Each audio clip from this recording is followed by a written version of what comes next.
Hello guys.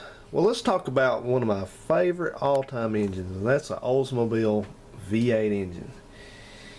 Now, I've had several vehicles with Oldsmobile engines, and I've always been impressed by them, and I want to share some information and knowledge about those engines. I'm not an expert on them, but I want to tell you a little bit about them and how to know your way around those engines, and some interchange information with them. Now, there's a lot of Olds Cutlass G-body cars from the 80s and late 70s running around that have these Oldsmobile 307s in them, and some have the 260 version. And the good thing about those engines is they get pretty decent gas mileage for what they are, and they're reliable as can be. If you don't run them out of oil, they just run and run and run and run. They never die. So that's the good things. The bad parts about that is they don't make much power, especially a 260. It's about 110 horsepower, and a 307 is about 140 horsepower. And the bad thing is they never die.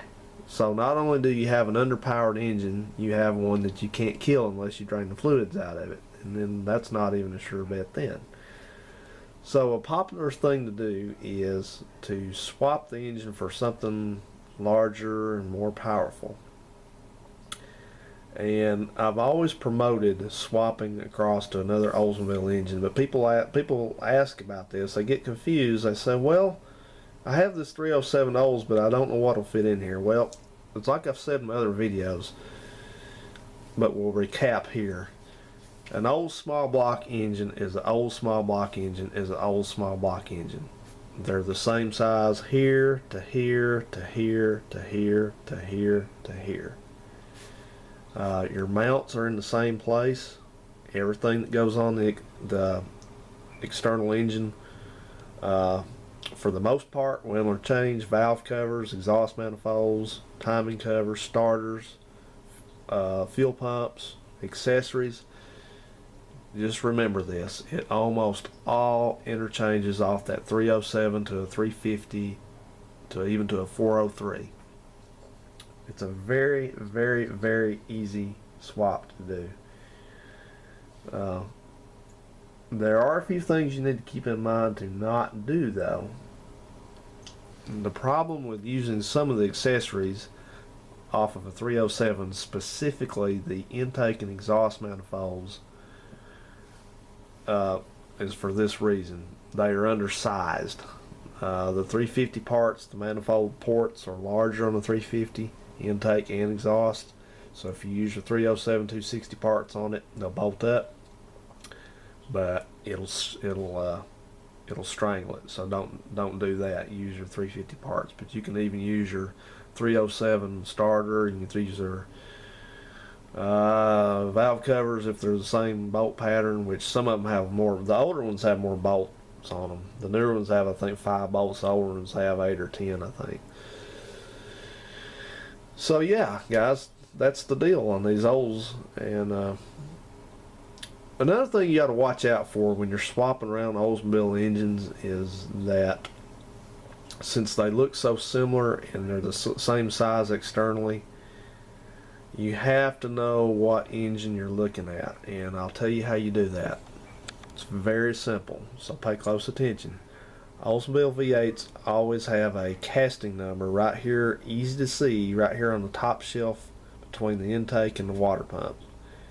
It's got I think it's a 7-digit number, maybe 6, I don't remember. And then it has a code at the end also. Something like 5A, 6A, 4A, something like that. That's your casting number. That'll tell you what size engine you're looking at. Pay close attention to that. It tells you what size engine you're looking at. So you will not find a casting number on here that's the same for a 260 or a 350 or a 403. They're all going to be different. So that makes it super easy. And also down here, I've showed this in another video, but see this little pad right down here where my fingertip's pointing? That's on the driver's side of the engine on the left front of the block. That's on the block. It's not on the head. That has a stamped in alphanumeric code starts with a number. Usually it's could be like a 1, 2, 3, 4, something like that. But that number, if you discern from the casting number that you're looking at we'll say a 68 through a 75 350 block casting, then you go down here to this and it'll say, if it says something like 3F X da da da da da, then that 3 means that's a 1973 block. They always did that. So that's a reliable way to discern what year exactly you're looking at. And there's not a whole lot of differences in them, except that as time went on, especially through the late 70s, they lightened the block up. They cut some metal out of the main webs where the crank rides. And I've yet to see somebody blow one up, but everybody says you can if you try hard enough, but I've not seen one blown up personally. So that's something to keep in mind. Now, let's look at heads on these things. If you look right here, I don't know if you can make this out. YouTube, their video compression and rendering, it kind of screws things up, but follow my fingertip there. Here it comes. No, I'm just kidding. If you look right on this very corner of that cylinder head on the left lower corner, you see there's a number 7 right there. Well, that is your head casting digit. It's always a number on small block Olds heads. It's always a letter on big block Olds heads. That tells you exactly what your head that is. That 7, that's probably I think that's a 70 or a 71 350 head.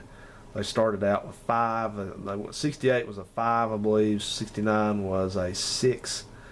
7 was 70 and 71. I think 7 with a small uppercase A beside it was 71 and 2. 73, 74, 75, 76 heads went to a, let's see, that was a 8 head. That's a very large chamber head, low compression. And then they went to a 4A head, which was a 350 lightweight casting head in 77, 78, 79, and 80. Those heads were actually, some of them were cast by Pontiac. They'll say PMD on the side of it. Doesn't make any difference in them, really. But, and then also there was a 4A head. That's a 403 head. 77, 78, 79, 403 head. So watch out for that one if you're looking for an engine. And I think the the 260 heads were something like 2 or 2A. So you want to avoid those. Those aren't good for anything. You can't interchange them to anything else. They don't work.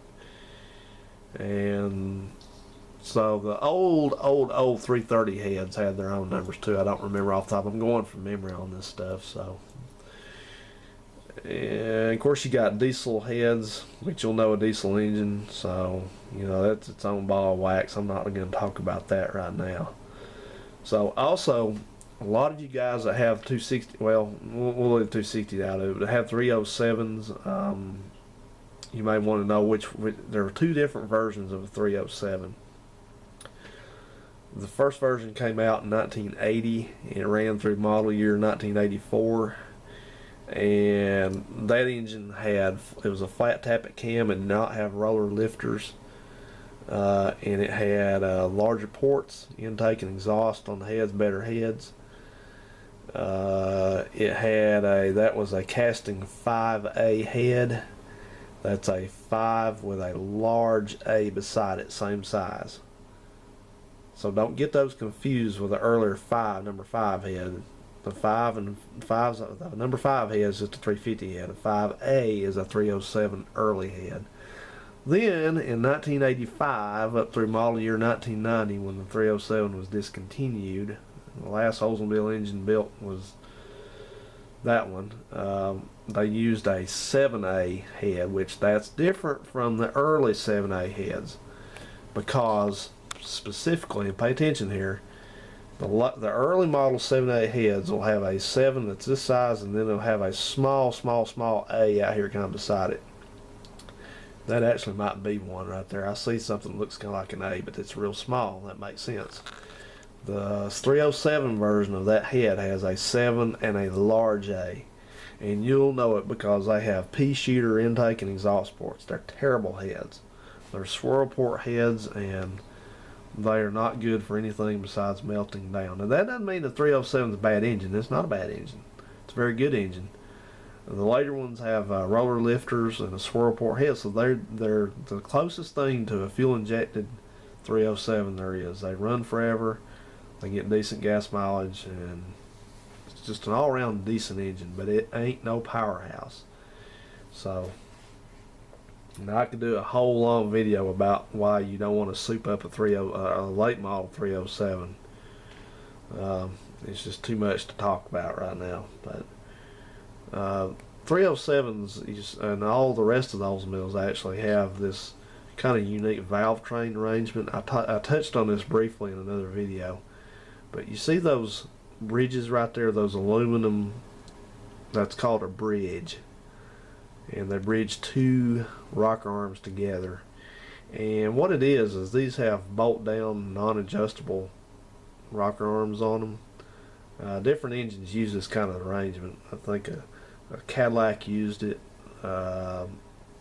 Oldsmobile used it, Ford small blocks used it. Which basically means when you have a bolt down rocker arm, it means you torque those bolts in the center of the rocker arms down to 20 or 25 pounds, whatever the spec is on them, and that's it. You don't adjust them after you do that. There is no adjustment on them. So that kind of, I hope I'm not confusing the heck out of you guys, but that kind of, when you have a non-adjustable valve train like on an Olds like this, you kind of run into some problems trying to shave the heads and forget more compression and things like that, because when you do that, of course, you shorten the distance between the rocker arm and the cam lobe. So therefore you take up you start to open the valve up. You think about how rocker arms work and you'll understand that. That's why you have to be real careful doing that. You have to actually, you can go a couple ways with that. I think you can, of course, get adjustable rocker arms to replace these, but you can also, some people put pads under them to raise the rocker arms up. I don't think that's a good idea, but some people do that.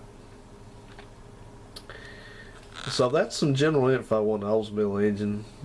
Maybe educate some people. I think, I try to keep this information out there for people because it seems like we're in a society now that, especially the younger people, they get all confused about engines, and they think, well, if it doesn't have a Chevy 350 in it or a Chevy 305, then what do?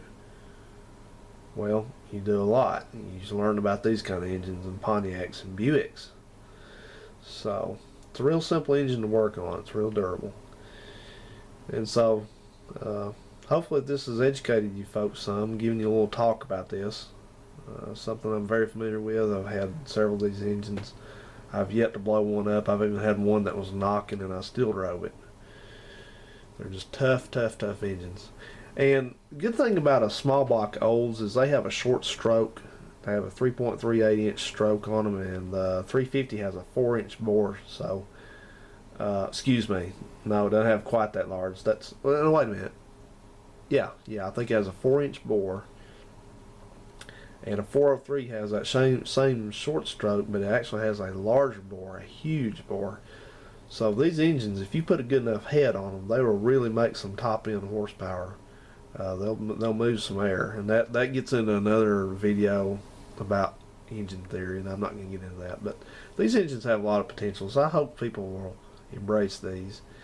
And this will be the kind of engine, either a small block or a big block Olds, that if I can't get this old early engine that's in that 63 Pontiac, it's getting late, guys, I'm sorry, 63 Oldsmobile out there, if I can't get that engine to run, then I'll probably look for one of these to put in it.